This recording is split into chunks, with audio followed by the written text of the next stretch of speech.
Alright, this section deals with models and applications. Basically, what you're going to find in this section is just simply solving word problems. And here we're going to be using linear equations to solve problems and solve a formula for a variable. What you see here is just a strategy for solving any particular word problem that you may encounter in this particular section. One, you want to read the problem very carefully and assign a variable to represent one of the quantities in that particular problem. Then second, you want to write expressions for any other unknown quantities in terms of x. And then the third step is to write the equation in x that models the verbal conditions of the problem. So you'll be translating the word expressions into an equation for you to solve. Then number 4, solve the equation and answer the problem's question. And then the final step will be to check the solution. And when you do the check, you want to use the original wording of the problem and not the equation itself. Here's the first example. According to the U.S. Department of Education, using 2007 data, there is a gap between teaching salaries for men and women at private colleges and universities. The average salary for men exceeds the average salary for women by $14,037. Combined, their average salaries are $130,015.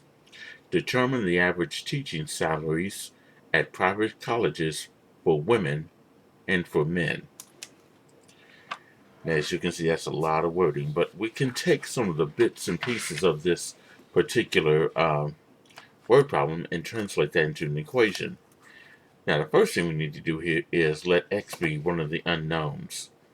What's unknown is the average salary for women.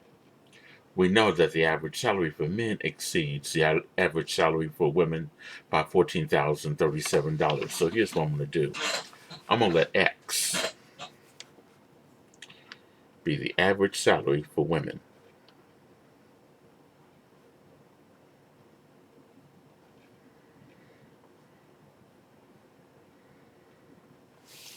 Now we're told that the average salary for men exceeds the average salary for women by $14,037. So here I'm going to let x plus 14,037. That's going to be the average salary for men.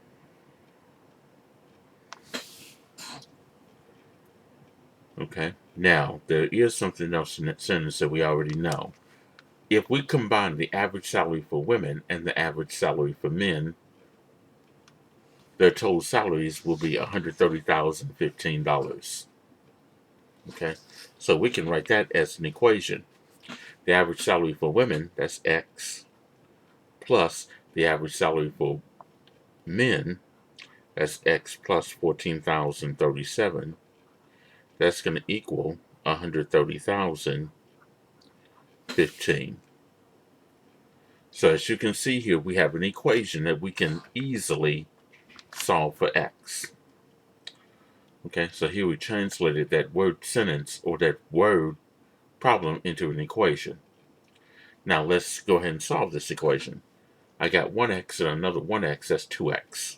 So we have 2x plus 14,037 is equal to 130,015.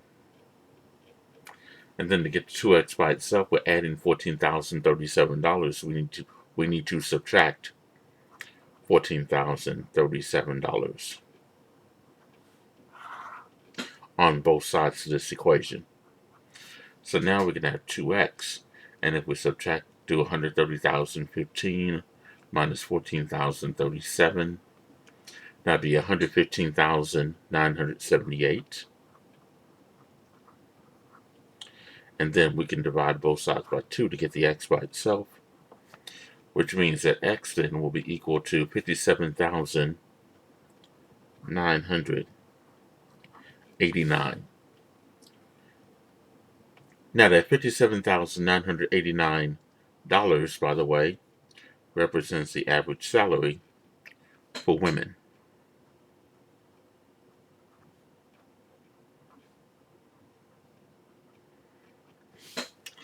We also want to know what the average salary for men.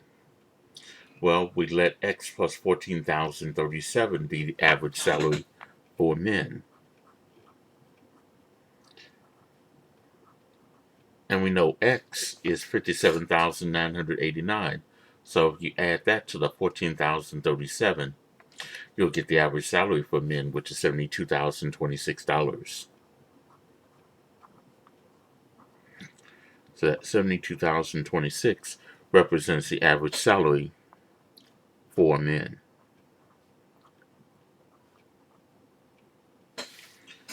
And if you add these two together, you would get the $130,015. Okay, so here we can say the average salary for women would be $57,989, and the average salary for men is $72,026. Okay, so this is how you would translate a word problem into an equation and answer the problem's questions.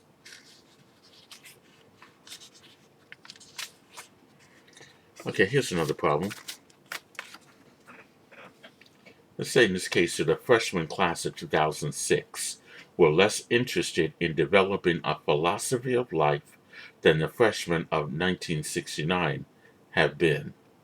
In 1969, 88% of the women considered this objective essential or very important.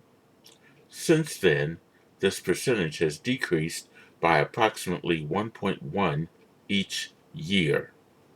If this trend continues, by which year will only 33% of female freshmen consider developing a meaningful philosophy of life essential or very important?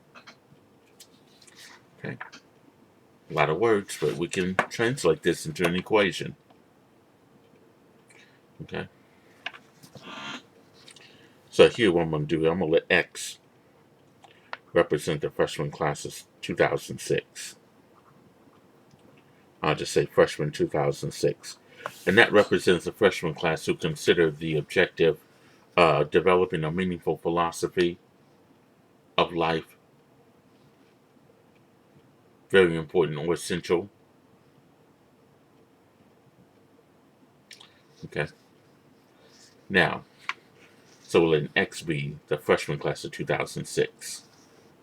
Now, let's look at this here.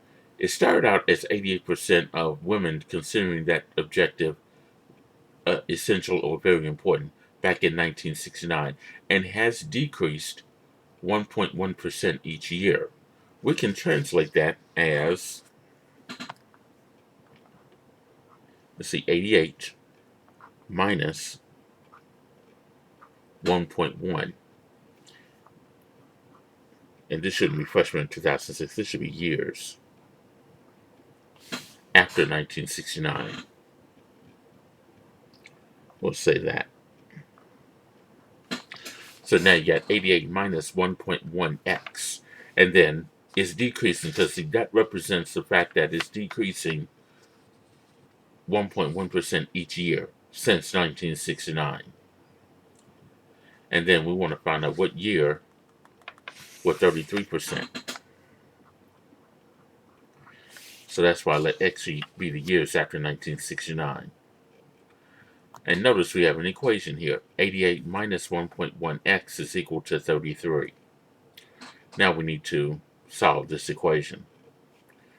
Get the negative 1.1x by itself by subtracting 88 on both sides.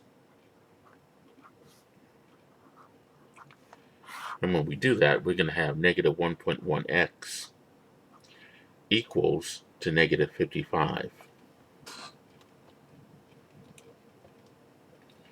And then divide both sides by negative 1.1. You're going to have x is equal to 50. So in this case, 50 years after 1969, 33% of female freshmen would consider that objective essential or very important. And if you want to find out what the exact year is, It was since 1969.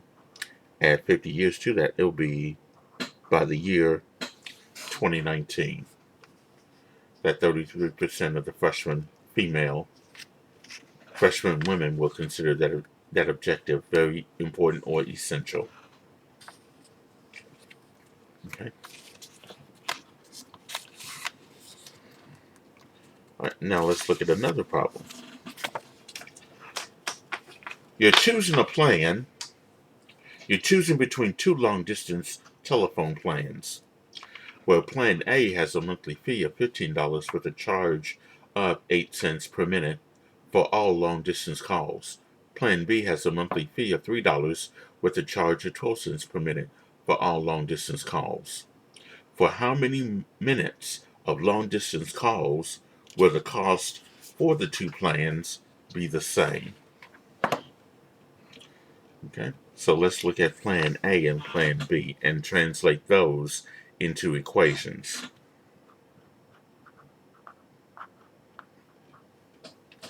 Now in Plan A, you have a monthly fee of $15 with a charge of 8 cents per minute. So if I let X be the number of minutes, in this case, Plan A, I can translate that into 15 plus 0.08x.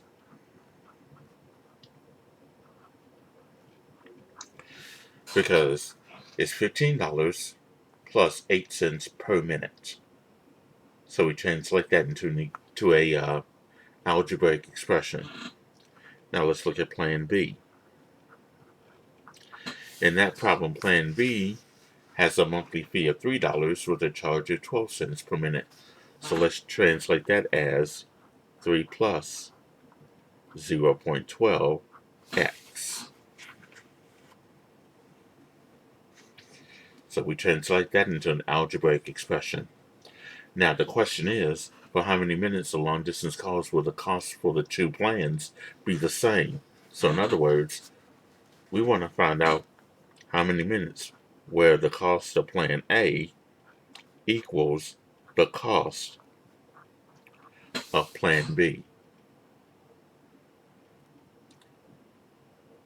Plan A has 15 plus 0.08x, so we'll set that equal to each other. So we have 15 plus 0.08x, and that's going to be equal to the cost of Plan B, which is 3 plus 0.12x.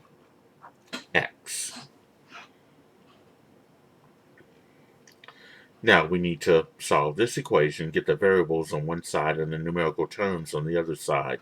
What I'm going to do here is subtract 0.08x on both sides. That way I won't have to deal with a lot of negative signs. So the left side, I'll just have 15, and that's equal to 3 plus 0.04x. That's from 0.12 minus 0.08. That's 0.04. And then to get the 0.04x by itself, we need to subtract 3 on both sides. So now you'll have 12 is equal to 0.04x. And then to get the x by itself, you'll divide both sides by 0.04, which means that x is equal to 300.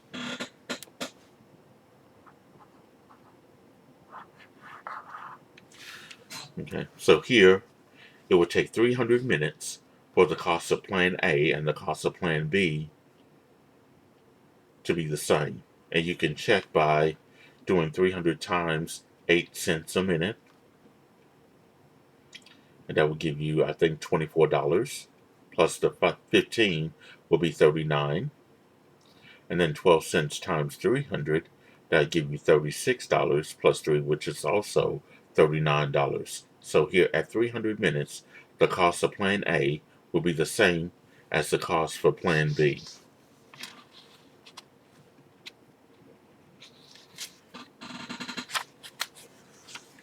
Okay, here's another application problem that deals with percents. After a 30% price reduction, you purchased a new computer for $840. What was the computer's price before the reduction? So you want to find out how much was the original price of that computer before you took a 30% price reduction. Okay, so here I'm going to let X, and it can be any variable that you want to use. So, but in this case, we're just using X. That's going to be the original cost of that computer. Okay. Now, we took a 30% reduction. So that means we have the original cost minus 30% of what the original cost was. Now, 30% as a decimal will be 0.30 times X is equal to $840. So that's our equation that we're going to solve for X. Now think of X as 1X minus 0.30. You have to think of $1 minus 30 cents, which will give you 70 cents, or 0.70. X equals 840. And then divide both sides by 0.70 to solve for X. So you have 840 divided by 0.7, which will be 1,200. So X in this case is $1,200. So to answer that question, the original cost of that computer was $1,200. Okay. Now another way you could have worked that problem out is this. If we have a 30% reduction, that means that the original cost was 100%. Now subtract 30% from 100%, that means you're going to have 70%. That means you're going to be paying 70% of the original cost of that computer, which will lead you to this right here, 0.70 times X, because that represents 70% of the original cost of the computer, which will give you the price that you're paying. So that means the original cost will still be $1,200.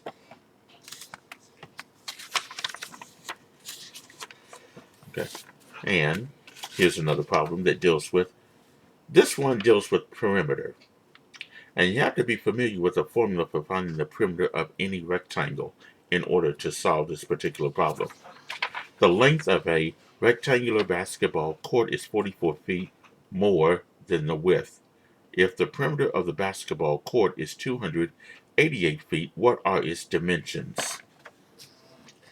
Okay, so here we want to find out we need to find out the length and the width. We know what the length is. We don't know the width. So we're going to let X be the width of that rectangular basketball court. The length is 44 feet more than the width, so we have X plus 44. That's going to represent the length. Okay. Now we're dealing with a rectangular basketball court, and we're dealing with the concept of perimeter. And the formula for finding the perimeter of a rectangular basketball court is this. P is equal to 2L plus 2W. P is the perimeter, L is the length, and W is the width. That's 2 times the length plus 2 times the width. And if you want to draw a picture of that, you can see if I let this width be X, this length is X plus 44. And you can see I have 2 lengths and 2 widths.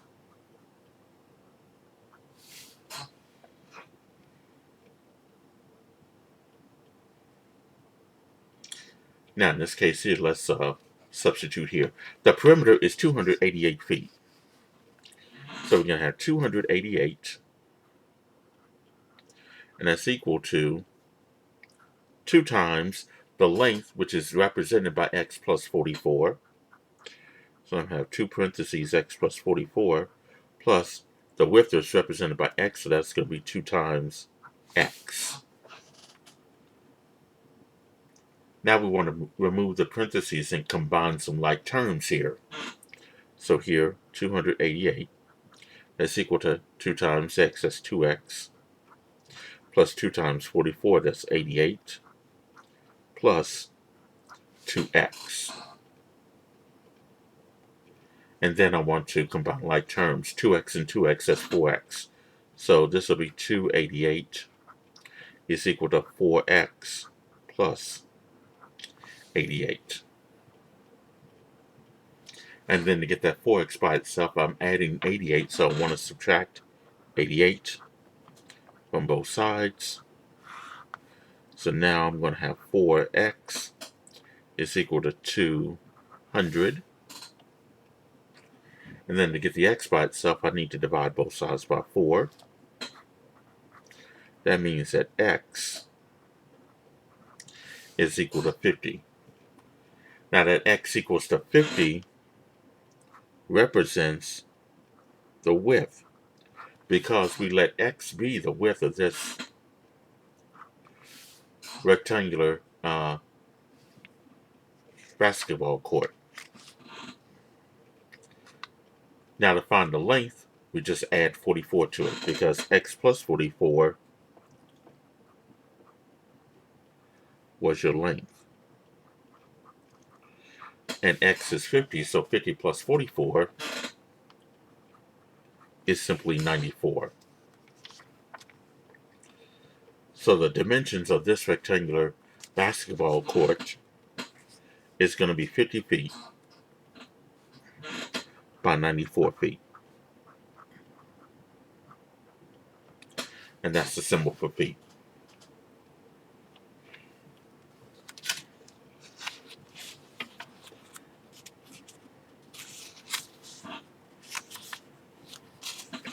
Alright, the next thing we'll look at is solving a formula for one of its variables.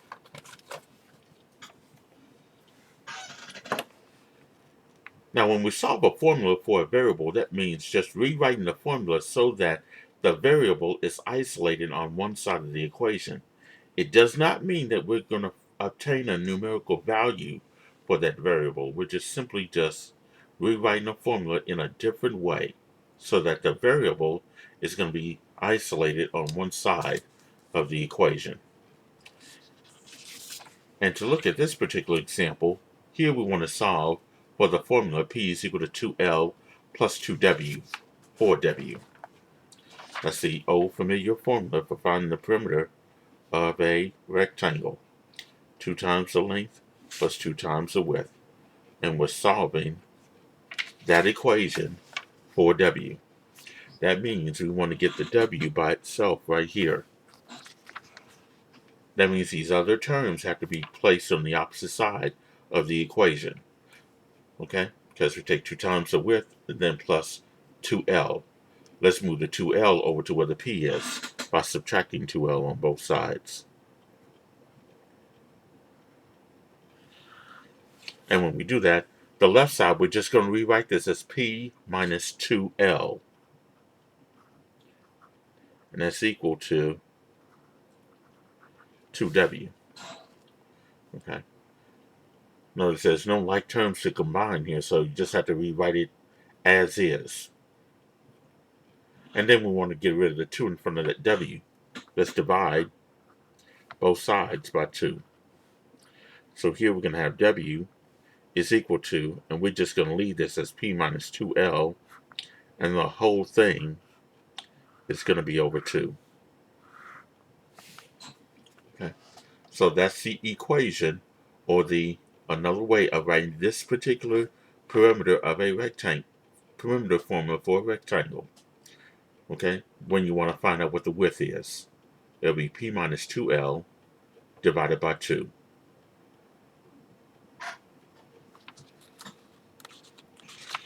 Okay, and here's another example that is similar to that, or maybe a little bit more complicated. Here we got the formula P is equal to C plus M times C. And we want to solve this one for C.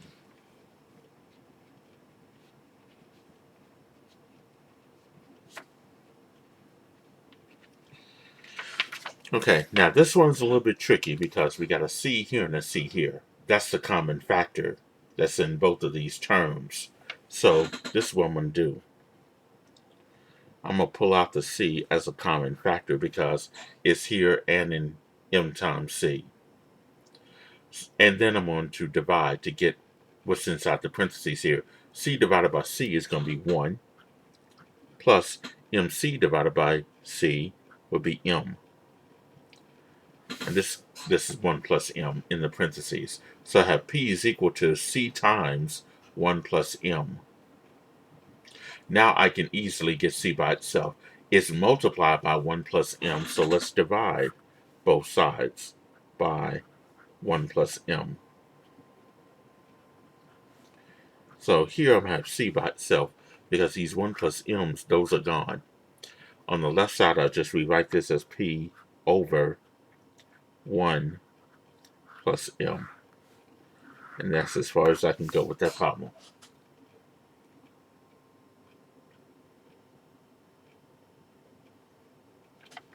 So this is one of those formulas that you can easily just get one of those variables by itself to write it in a different way. So do be familiar with that particular type of equation. And on these next few sheets, now these I've already worked out. But I'll just go over these with you so you can get an idea of how these word phrases are translated into an equation. Like this one. When 5 times the number is decreased by 4, the result is 26. What is the number? And here you're letting x be the number. And then we're going to translate this into an equation.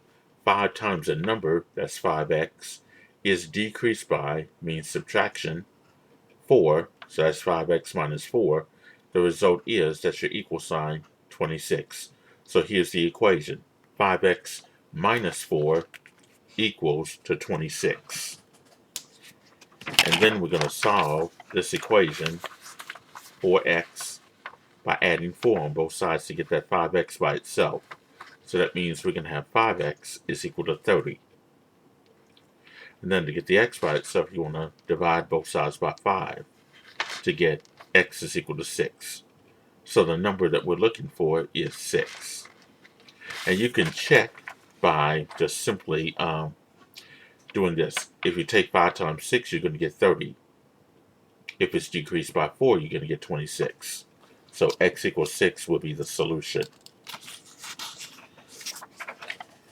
All right, here's another problem. When a number is decreased by 20% of itself, the result is 20. And here we want to find out what that number is. Okay, we let x be the number. And then we translate this. When a number, which is x, is decreased by, that's the minus sign, 20% of itself is represented by 0.20 times x. And then that's equal to 20. So now you have x minus 0.20 is equal to 0.20x is equal to 20. Now think of that x as 1x minus 0.20x. $1 minus 20 cents is 80 cents. So you're going to have 0.80 times x is equal to 20. And then divide both sides by 80 to get x is equal to 25.